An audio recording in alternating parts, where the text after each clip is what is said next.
Today, Nicolas Rossolimo is best known for the Rossolimo Variation and the Rossolimo Attack, both featuring the move 3 bishop to b5 as an antidote to open Sicilian theory.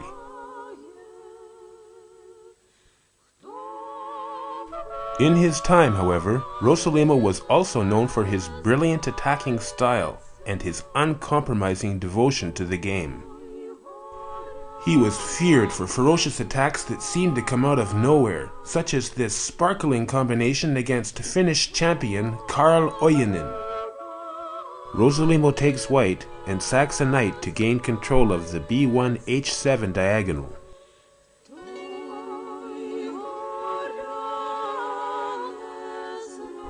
Black is helpless. Any defensive try, such as h6 for example, falls to e takes d6 with tempo. Rossolimo was a true chess bohemian, sacrificing a normal life for a fabled, yet ultimately tragic, chess career that spanned 4 decades and 3 continents. Rossolimo's story begins in Manchuria, 1905. His mother, Zhenya Skugarovskaya, was a well-born Russian woman who covered the Russo-Japanese conflict of 1905 as a war correspondent. In Manchuria, she met and later married Spiridon Rossolimo, a Greek man residing in Kiev who had been commissioned to do paintings of the war. Nicolas was born in 1910 in Kiev, Ukraine. In 1913, his father was accused of involvement in a nihilist plot and was forced to flee Russia.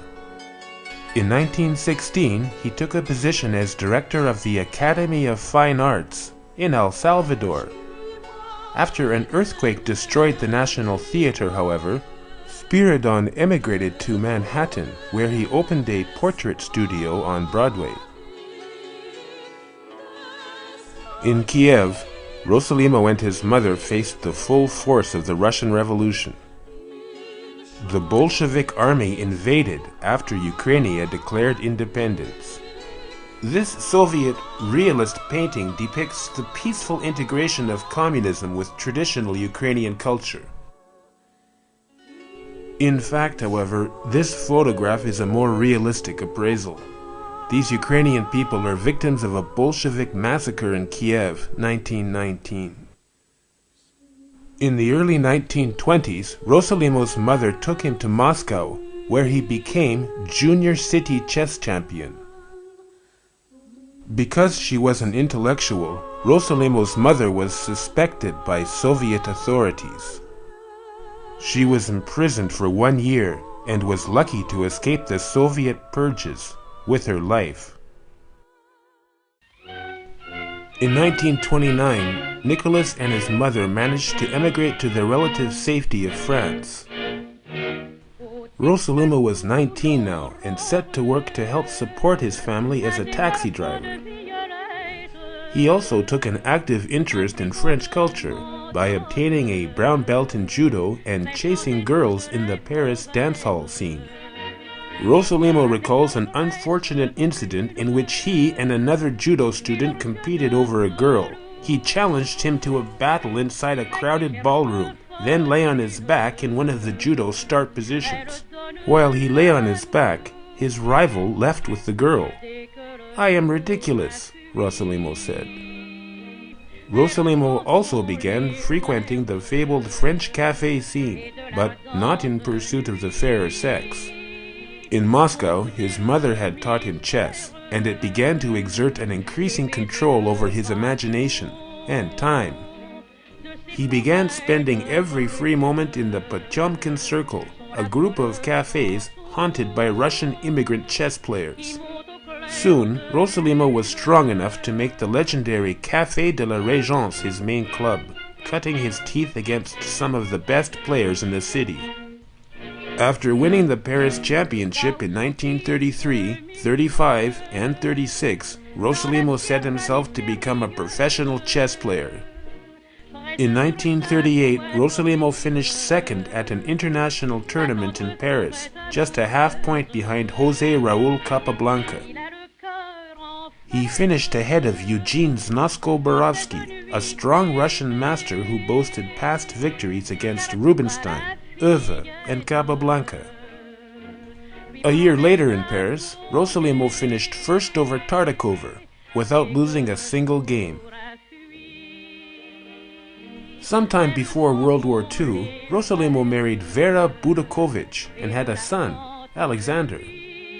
In 1947, Rossolimo's mother emigrated to New York City to reunite with her husband after a 30-year separation. Nicolas decided to stay and took French citizenship.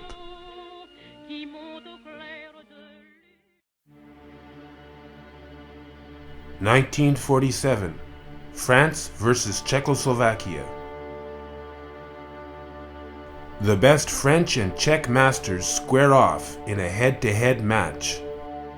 Czechoslovakia won the event, but Rossolimo scored 100% and won his game against the highest-rated player in the field, two-time Czech champion Jan Foltes.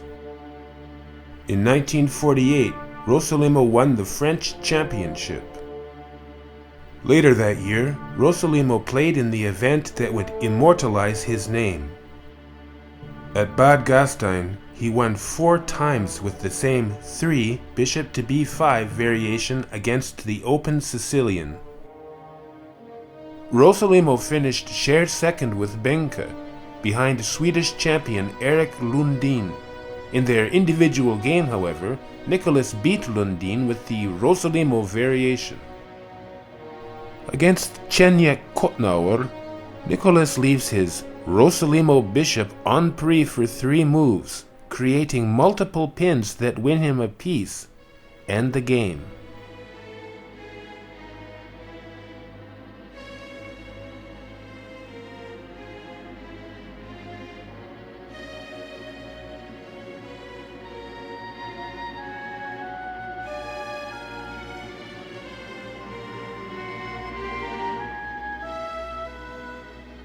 In his game with Ivan Romanenko, Rossolimo won the Brilliancy Prize with his deadly Sicilian antidote. He sacrifices 3 pieces in a row to paralyze and checkmate the black king in the center.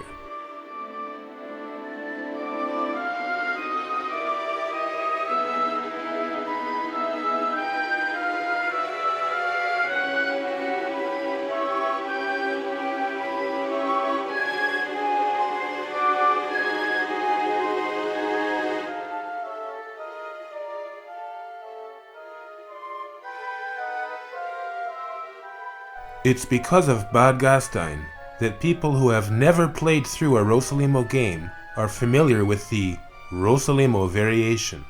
Note the sharp upswing in popularity of this opening after 1949.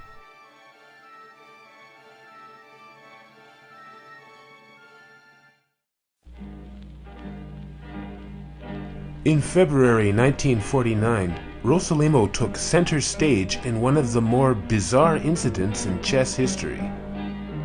He was invited to play an exhibition match with New Zealand champion Robert Wade.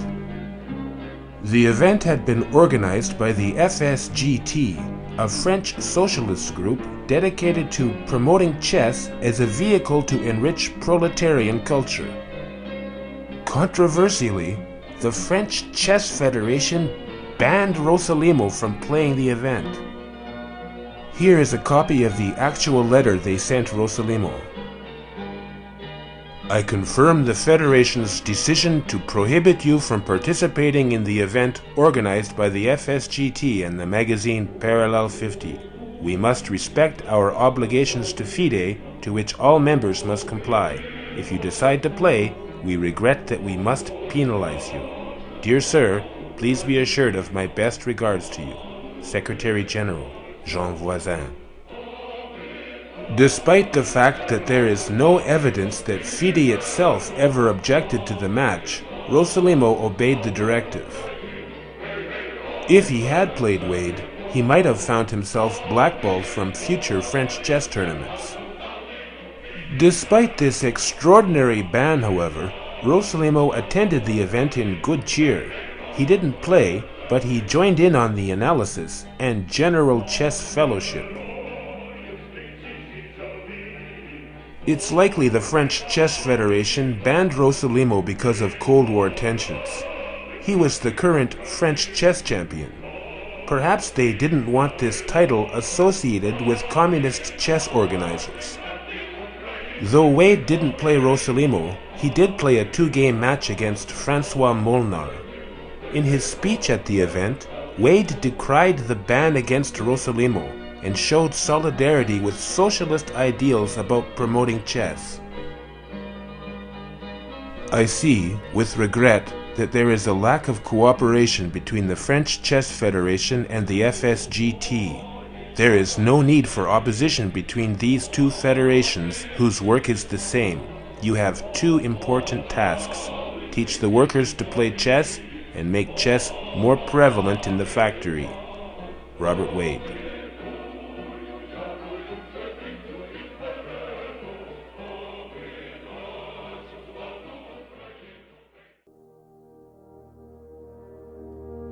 Rossolimo now began a steady diet of international tournaments that would see him reach his peak playing strength between 1949 and 1953.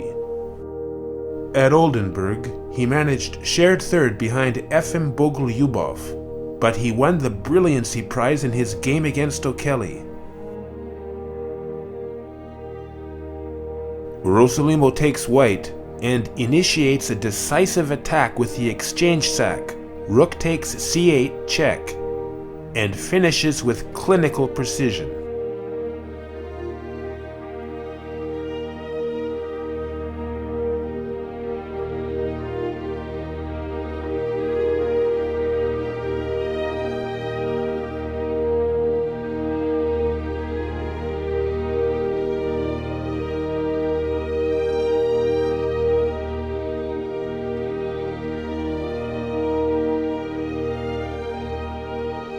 At the picturesque English resort town of Southsea, Rossolimo finished first over Ludwik Pachmann, who had been the Czechoslovakian champion in 1946. He also finished ahead of Savielly Tartakover, his eternal rival for French chess supremacy.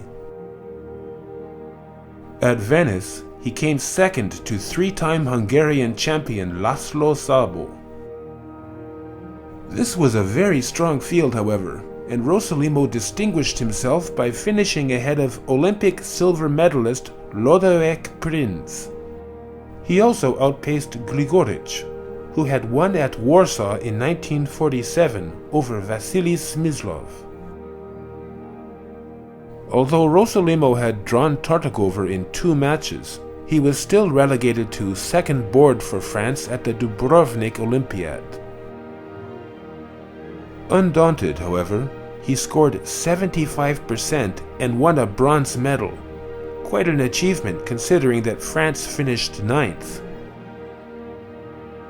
At Beverwijk, Rossolimo scored the greatest international triumph in his career.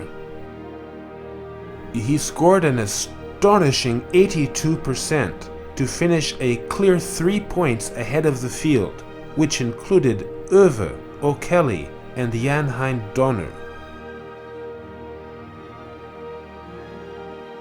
In his game against Oewe, Rossolimo takes white and vanquishes the ex-world champion with a daring king walk that wins a passed pawn and the game.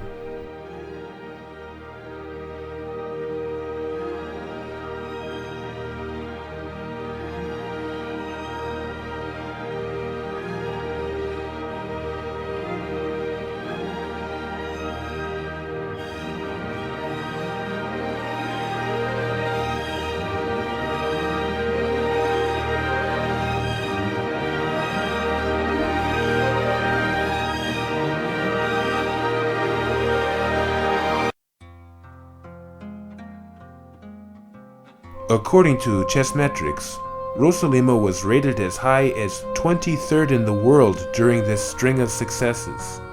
In 1953, FIDE awarded him the title of International Grandmaster.